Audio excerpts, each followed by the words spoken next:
नमस्कार मेरे प्यारे विद्यार्थियों। आज की अपने इस क्लास में हम एक ऐसा टॉपिक पढ़ने वाले हैं जो जल्दी आपको समझ में नहीं आता है। तो इस टॉपिक को हमने बहुत अच्छे तरीके से समझाएंगे, जिससे आपको बहुत ही ज़्यादा फायदा होगा और पृथ्वी के विकास के बारे में आप समझ सकेंगे। देखिए, जब शुरुआत में जब पृथ्वी का निर्माण हुआ, अलग अलग भूमिताओं ने अपने अपने तरीके से बताया कि देखिए सौरमंडल ऐसे बना, पृथ्वी वैसे बनी। तो उसके बाद पृथ्वी पर क्या क्या हुआ वो सारी चीज़ें हम समझेंगे।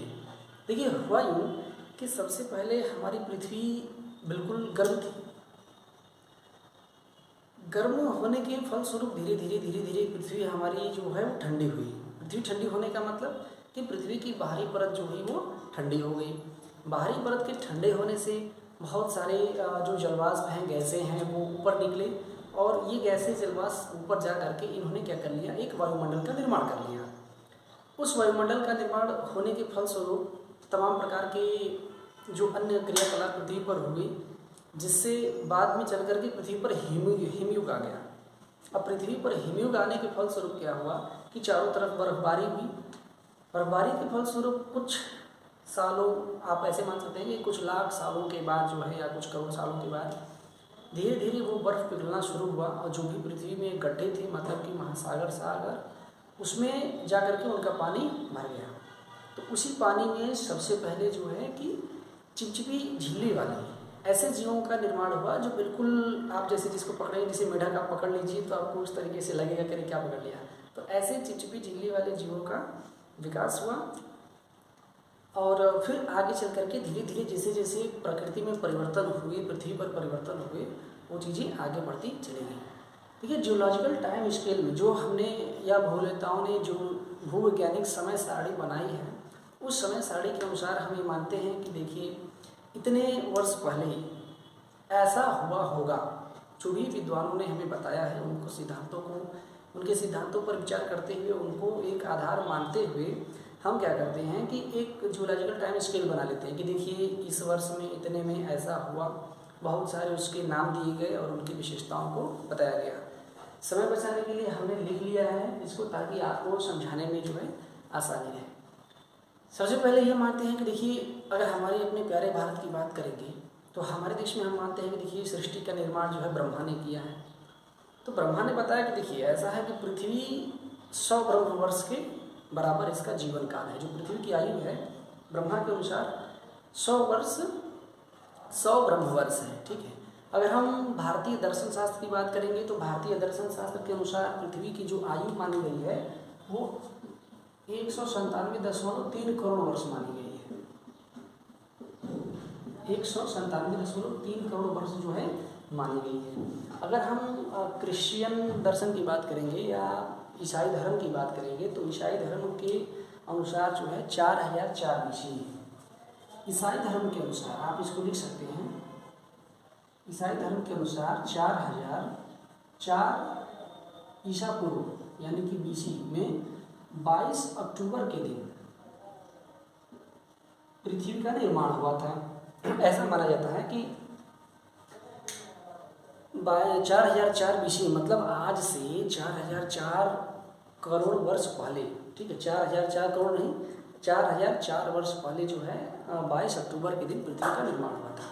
फारसवासी जो फ्रांस के निवासी हैं, फारस के निवासी हैं, इनका मानना है कि आज से लगभग 12,000 वर्ष पहले पृथ्वी का निर्माण हुआ। आज से 12,000 वर्ष पहले पृथ्वी का निर्माण हुआ, पृथ्वी की उत्पत्ति हुई। आगे चल करके जिस तरीके से विज्ञान और तकनीकी का विकास होता गया और पृथ्वी के बारे में हम सारी चीज़ें जानते गए, उनके अनुसार किसी भी ग्रह पर या कहीं पर भी जीवन होने के लिए, जैविक दशा होने के लिए 17 प्रकार के आवश्यक तत्व चाहिए। 17 प्रकार के आवश्यक, जिसको जीवन का रासायनिक आधार मानते हैं, उसको बोलते हैं 17 प्रकार के आवश्यक तत्व। 17 प्रकार के आवश्यक तत्व माने गए। इन तत्वों को, ये जो 17 प्रकार के तत्व हैं, इन तत्वों को केमिकल कोड ऑफ लाइफ बोलते हैं।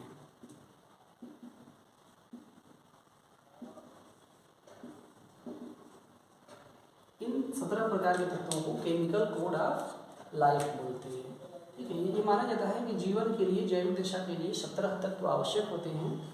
ये रसायनों की श्रेणी में भी आते हैं। इनको जीव के आधार रसायन, अगर आप हिंदी में इसको बोलेंगे तो जीव के आधार रसायन के नाम से जानते हैं। ठीक ना, जीव के आधार रसायन के नाम से जानते हैं। चलिए अब हम आते हैं अपने जूलॉजिकल टाइम स्केल पर, भूवैज्ञानिक समय सारणी में। तो भूवैज्ञानिक समय सारणी में जो भी घटनाएं घटी, जिस प्रकार से विकास हुआ और उनकी विशेषताएं जिस प्रकार से घटी या बढ़ी, उसको हम लोग समझेंगे। सबसे पहले समझ लेते हैं कि जूलॉजिकल टाइम स्केल में जो सबसे बड़ा होता है, जूलॉजिकल टाइम स्केल में जो सबसे बड़ा होता है वो होता है कल्प। कल्प जूलॉजिकल टाइम स्केल में सबसे बड़ा माना गया है महाकल्प। महाकल्प जो है सबसे बड़ा माना गया है, कल्प उससे छोटा माना गया और युग जो है उससे छोटा माना गया। महाकल्प, कल्प और युग। महाकल्प अगर हम लिखेंगे तो इसको इयोन बोलते हैं। अगर हम कल्प की बात करें तो कल्प को हम एरा बोलते हैं, और युग की बात करें तो युग को हम पीरियड बोलते हैं। जो अंग्रेजी के विद्यार्थी हैं उनको भी बड़ी आसानी से समझ में आ जाएगा, इयोन, एरा और पीरियड। इसके बीच में एक इपॉक भी आता है। ठीक है, तो एपॉक की चर्चा यहाँ पे नहीं करेंगे क्योंकि उससे आपको कन्फ्यूजन बढ़ेगा। तो सबसे पहले देखते हैं कि महाकल्प में एक क्रिप्टोजोइक कल्प हुआ था। महाकल्प में सबसे पहले क्रिप्टोजोइक कल्प हुआ, महाकल्प हुआ। इस क्रिप्टोजोइक महाकल्प का एक कल्प है प्रोटेरोजोइक। प्रोटेरोजोइक में जब हम और छोटा डिवाइड करेंगे तो इसमें एक आर्कियन युग आता है। अब आर्कियन युग कितना पुराना है, लगभग जब पृथ्वी ठंडी हुई थी, पृथ्वी पर जीवन का धीरे धीरे विकास था, ऊपरी भाग तरल अवस्था में बदल रहा था, द्रव जमा हो रहे थे, उसकी बात करेंगे। इसकी आयु है 5 अरब वर्ष से 60 करोड़ वर्ष पूर्व तक। 5 अरब वर्ष से 60 करोड़ वर्ष पूर्व तक का जो महाकल्प है क्रिप्टोजोइक, उसमें प्रोटेरोजोइक कल्प आता है, एरा आता है, और आर्कियन पीरियड आता है, आर्कियन युग आता है। अब इस युग की विशेषताएं क्या है, देखिए इसी युग में, किसमें, आर्कियन युग में, यानी कि प्रोटेरोजोइक कल्प में और क्रिप्टोजोइक महाकल्प में महासागरों का निर्माण हुआ। महासागरों का निर्माण 150 वर्ष पूर्व हुआ और जल में प्रारंभिक जीवों के विकास के लिए अनुकूलन शुरू हुआ। अच्छा, महासागरों का निर्माण तो 150 वर्ष पूर्व हो गया, लेकिन जल में प्रारंभिक जीवों के विकास के लिए अनुकूलन आते आते ये लगभग 60 करोड़ वर्ष हो गए। तो 60 करोड़ वर्ष पूर्व, 60 करोड़ वर्ष पूर्व जा करके जल में, मतलब 150 में बहुत ज़्यादा बाद में, जब महासागर का निर्माण हो गया, महासागरों के निर्माण होने के बहुत बाद में जल में प्रारंभिक जीवों के विकास के लिए अनुकूलन शुरू हुआ। तो एक हमारा महाकल्प खत्म हो गया। अब आगे जो हम पढ़ते हैं वो है क्रिप्टोजून महाकल्प। ये है क्रिप्टोजून महाकल्प। क्रिप्टोजोइक महाकल्प में एक पालियोजोइक एरा आता है, पालियोजोइक एरा, और इसके अंतर्गत कैम्ब्रियन युग को हम पढ़ते हैं। तो कैम्ब्रियन युग में इसकी आयु मानी जाती है 50 करोड़ वर्ष पूर्व, मतलब 60 करोड़ वर्ष पूर्व, जब जल में प्रारंभिक जीवों के विकास के लिए जब जल में अनुकूलन हो रहा था, उसके बाद की ये बात है। 50 करोड़ वर्ष पूर्व कैम्ब्रियन युग में क्या हुआ कि जीवाश्म रहित सागरीय वनस्पति और प्रारंभिक जीवों का विकास हुआ। जीवाश्म रहित सागरीय वनस्पति और प्रारंभिक जीवों का विकास हुआ, मतलब ऐसी वनस्पतियाँ जिसमें जीवाश्म नहीं थे और प्रारंभिक सागरीय जीवों का विकास हुआ। प्रारंभिक सागरीय जीवों का मतलब छोटे छोटे चिपचिपी झिल्ली वाले, जिनमें रीढ़ की हड्डियाँ नहीं होती थी, जिनकी त्वचा एकदम जो है लिसलिसदार होती थी, होते हैं ना जैसे अमीबा वगैरह की टाइप की चीज़ें। अब इसी क्रिप्टोजोइक महाकल्प के पालियोजोइक कल्प में हम बात करेंगे आर्डोविशियन युग की। आर्डोविशियन युग का जो टाइम पीरियड है वो है 42 करोड़ वर्ष पूर्व। 42 करोड़ वर्ष पूर्व इसमें क्या हुआ कि घोंघे, सीप, हड्डी वाले सागरी जीवों का विकास हो गया। प्रारंभिक मछलियों का विकास हुआ, घोंघे, सीप, हड्डी वाले सागरी जीवों का भी स्थल पर नहीं विकास हुआ, अभी सागर में ही विकास हो रहे हैं। इसके बाद आता है सिल्यूरियन युग। सिल्यूरियन युग 38 करोड़ वर्ष पूर्व है। इसमें जो है शार्क मछली कंपटीशन में भी पूछता है और ये सारी चीज़ें कंपटीशन में पूछ ही लेती हैं कहीं ना कहीं से। तो 38 करोड़ वर्ष पूर्व शार्क मछली का विकास हुआ। रीढ़ वाले जीवों का विकास, सागरीय तटों पर घास का विकास हुआ। अब रीढ़ वाले जीवों का विकास भी इसका हम जो भी विकास हम पढ़ रहे हैं ये जल में ही हो रहे हैं। पहले क्या हुआ कि प्रारंभिक सागरीय जीवों का विकास हुआ, उसके बाद जल में ही प्रारंभिक ऐसे जीव जिसमें रीढ़ की हड्डियां नहीं होती थी। फिर सागरीय जीवों का ऐसा विकास हुआ जिसमें रीढ़ वाले जीव थे जिसमें रीढ़ की हड्डी होती थी। उसके बाद बात करेंगे डेवोनियन युग की। डेवोनियन युग में क्या हुआ, 32 करोड़ वर्ष पूर्व, 32 करोड़ वर्ष पहले डेवोनियन युग में, मतलब कि पालियोजोइक के डेवोनियन युग में जलीय जीवों का तेजी से विकास हो गया। जितने भी जलीय जीव बचे थे या जितने भी हम देखते हैं तेजी से इनका विकास होना शुरू हो गया। एम्फीबियंस का भी विकास हुआ। अब ये एम्फीबियन क्या है, एम्फीबियन ऐसे जीव हैं जो जल व स्थल दोनों पर रहने लगे। मतलब अब जीव जल से निकल करके धीरे धीरे स्थल पर आने लगे और पत्ते रहित वृक्ष स्थलों पर जो है डेवोनियन युग में स्थलों पर पत्ते रहित वृक्ष का निर्माण हुआ और कछुओं का विकास हुआ। कछुए भी अब धीरे धीरे आने लगे। इसके बाद आता है कार्बोनिफेरस युग। कार्बोनिफेरस युग का टाइम पीरियड है 28 करोड़ वर्ष पूर्व।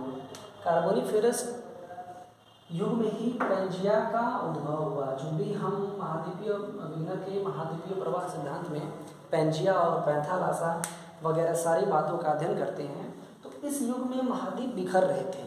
ये विकास तो निरंतर चल रहा था, विकास चलने के साथ साथ महाद्वीप जो है बिखर रहे थे, टूट रहे थे। मतलब बाद में चल के जिन 7 महाद्वीपों का निर्माण हुआ वो पैंजिया, तो ये सब हुआ कार्बोनिफेरस युग में। और घने वन बने और कोयलों के भंडार इसी कार्बोनिफेरस युग में मिले अर्थात कि बने का मतलब कि बहुत ज़्यादा ज्वालामुखी क्रियाएं होनी शुरू हो गई होंगी, बहुत ज़्यादा धरातल पर उथल पुथल हुआ होगा, है ना। तभी ना पैंजिया सब महाद्वीप जो है बिखरे होंगे, टूटे होंगे। तो जिस वजह से फिर जो घने वन थे वो दब गए होंगे और फिर जो है कोयले के भंडार का निर्माण हुआ होगा। इसके बाद देखते हैं पर्मियन युग। पर्मियन युग जो है पालियोजोइक का लास्ट युग माना जाता है। ये इसका जो टाइम पीरियड है वो है 23 करोड़ वर्ष पूर्व। इस युग में स्थल पर रीढ़ वाले जीवों का विकास हो गया। पर्मियन युग में स्थल पर रीढ़ वाले जीवों का विकास हो गया और वनस्पतियों में पत्तियों द्वारा विभिन्नता आ गई। अब जो वृक्ष होते थे, पहले जो वृक्ष होंगे वो पत्ते रहित थे। देखिए डेवोनियन में जो वृक्ष थे वो पत्ते रहित थे। कार्बोनिफेरस में जो है कि बहुत ज़्यादा उथल पुथल हुआ, पैंजिया का उद्भव हुआ, घने वन बने उसी में और कोयले के भंडार बने। उसके बाद पर्मियन युग में क्या हुआ, पर्मियन युग का टाइम पीरियड 23 करोड़ वर्ष पूर्व है। पर्मियन युग में क्या हुआ कि स्थल पर रीढ़ वाले जीवों का विकास हो गया और पत्तियों में विभिन्नता आ गई। जो वनस्पति थे उन सभी वनस्पतियों में अलग अलग प्रकार की पत्तियां आ गई, जिससे उनमें विभिन्नता आई। और पर्मियन युग में ही हिमयुग का आविर्भाव हुआ। हिमयुग का मतलब पर्मियन युग में एक बार फिर से हिमयुग आया और इसका जो हिमयुग का जो प्रभाव है वो बहुत लंबे समय तक रहा था। पर्मियन के बाद जब हिमयुग आया तो वो हिमयुग जो है लंबे समय तक रहा। उस हिमयुग के जाने के बाद फेनोजोइक महाकल्प शुरू हुआ। फेनोजोइक महाकल्प में कैनोजोइक या सीनोजोइक आप कह लीजिए एरा आया और उस एरा का एक ट्रियासिक पीरियड हुआ, जिसको हम ट्रियासिक युग बोलते हैं, ट्रियासिक पीरियड बोलते हैं। इसकी आयु है 20 करोड़ वर्ष पूर्व। इसकी आयु है 20 करोड़ वर्ष पूर्व। तो आज से 20 करोड़ वर्ष पूर्व ट्रियासिक युग में क्या हुआ कि स्तनपोषी जीवों का विकास हो गया। ऐसे जीवों का विकास हुआ जो स्तनपोषी थे, मतलब जो अपने बच्चों को दूध पिलाते थे। सरीसृपों का प्रारंभिक विकास शुरू हुआ, पेड़ों में विविधता आई और वायुमंडल संगठनों में परिवर्तन शुरू हो गया। इसके बाद जुरासिक युग आया। जुरासिक वर्ल्ड के नाम से आप लोग इसको जानते ही होंगे। तो जुरासिक युग आज से 16 करोड़ वर्ष पूर्व था और इसमें क्या हुआ, डायनासोर एवं आकाश में उड़ने वाले बहुत भारी भारी विशाल पक्षी हुआ करते थे। इन पक्षियों का, डायनासोरों का धरातल पर साम्राज्य स्थापित हो गया था। और इसी जुरासिक युग में ही 16 करोड़ वर्ष पूर्व जो है झाड़ियों की किस्मों का विकास हुआ। छोटी छोटी अलग अलग प्रकार की झाड़ियों का विकास हुआ। अब देखिए भाई, झाड़ी जब सरीसृप का मतलब रेंगने वाले जीव, तो रेंगने वाले जीव किसमें रहेंगे, झाड़ी में ही न रहेंगे। तो धीरे धीरे इस तरीके से इनका विकास होना शुरू हो गया था। देखिए सरीसृपों का विकास हुआ, झाड़ियाँ बनी अब ये जो सरीसृप थे ये धीरे धीरे पेड़ों पे चढ़ते थे, फिर धीरे धीरे इनके पंख वगैरह निकल आए और ये लोग फिर उड़ना शुरू हो गया। इस तरीके से जो है ये उड़ने लगे, बड़े बड़े पक्षी बने, डायनासोर बने, बहुत कुछ परिवर्तन हुआ। और ये परिवर्तन जो है बहुत कम समय में नहीं हुआ, इसके लिए लाखों साल लगते थे। उसके बाद क्रिटेशियस युग आया। क्रिटेशियस युग आज से 12.5 करोड़ वर्ष पूर्व था। हम मानते हैं कि क्रिटेशियस युग में सरीसृप युग का अंत हो गया और फूल वाले पौधों का विकास हुआ। फूल वाले जितने भी पौधे आज हम देख पाते हैं इन सबका विकास क्रिटेशियस युग में होना शुरू हो गया था। और इसी दौरान हिंसक जीवों की वृद्धि हुई और इसी दौरान चंद्रमा पृथ्वी से अलग हो गया। जब आप भू संतुलन का सिद्धांत पढ़ेंगे या फिर अन्य सारी बातें पढ़ेंगे, वो सब फिजिकल ज्योग्राफी के अंतर्गत ही आता है। तो उसमें आप पढ़ेंगे कि जो प्रशांत महासागर, आज वर्तमान में जो हम प्रशांत महासागर देख पाते हैं, उसी प्रशांत महासागर से चंद्रमा निकल करके अलग हो गया था। क्यों? इसके बहुत से कारण दिए जाते हैं। क्यों? प्रशांत महासागर का जितना क्षेत्रफल है उतना ही क्षेत्रफल चंद्रमा का भी है। तो बहुत सारे भूगोलवेत्ता हुए जिनकी चर्चा आगे की जाएगी, बने रहिएगा। बात कर रहे थे हम लोग क्रिटेशियस युग की। क्रिटेशियस युग आज से 12.5 करोड़ वर्ष पहले हुआ। इसी युग में सरीसृप युग का अंत हो गया, फूल वाले पौधों का विकास हुआ, हिंसक जीवों की वृद्धि हुई और चंद्रमा पृथ्वी से निकल करके अलग हो गया, ऐसा माना जाता है। सभी भूगोलवेत्ता अपना सिद्धांत देते हैं। फिर टर्शियरी इरा आया। इस टर्शियरी इरा में ईओसीन पीरियड 7 करोड़ वर्ष पूर्व था। इसी में जो है ज्वालामुखी क्रिया हुई। देखिए पहले भी ज्वालामुखी क्रियाएँ होती थी लेकिन छोटे छोटे पैमानों पर होती थी। अब इसमें ज्वालामुखी क्रिया जो है बड़े बड़े पैमाने पर होने लगी। सभी प्रकार के जीव जंतुओं का विकास हो गया। मतलब पहले जो कुछ प्रकार के जीव जंतु थे अब उनमें और विविधता आ गई और ज़्यादा डाइवर्सिटी आ गई और सभी प्रकार के जीव जंतुओं का विकास हुआ। इसके बाद आता है ओलिगोसीन युग। ओलिगोसीन पीरियड आता है, ओलिगोसीन युग आता है आज से 4 करोड़ वर्ष पूर्व।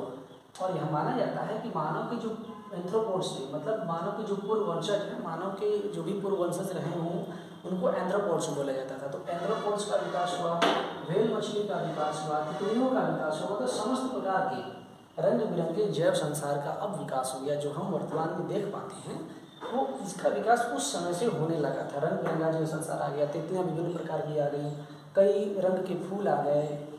उसके बाद आता है मायोसीन युग। मायोसीन युग 2.5 करोड़ वर्ष पूर्व। इस युग में बंदरों का प्रारंभिक विकास हुआ। जैसे हम माना जाता है ना कि मानव का जो पूर्वज है वो बंदर है, तो बंदरों से भी पहले जो मानव के जो पूर्वज थे एंथ्रोपोड, इनका विकास हुआ ओलिगोसीन। मायोसीन में 2.5 करोड़ वर्ष पूर्व बंदरों का प्रारंभिक विकास हुआ।